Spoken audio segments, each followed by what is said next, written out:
కృపా సంపూర్ణుడా నా యేసయ్యా,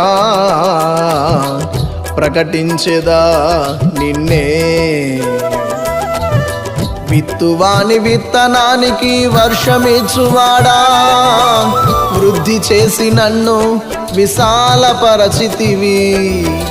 విత్తువాని విత్తనానికి వర్షమిచ్చువాడా, వృద్ధి చేసి నన్ను విశాలపరచితివి.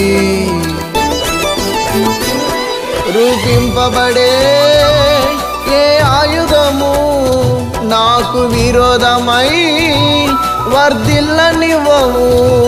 రూపింపబడే ఏ ఆయుధము నాకు విరోధమై వర్ధిల్లనివ్వవు. నా భద్రత నీవేగా, భయపడను ఎన్నడు. నా భద్రత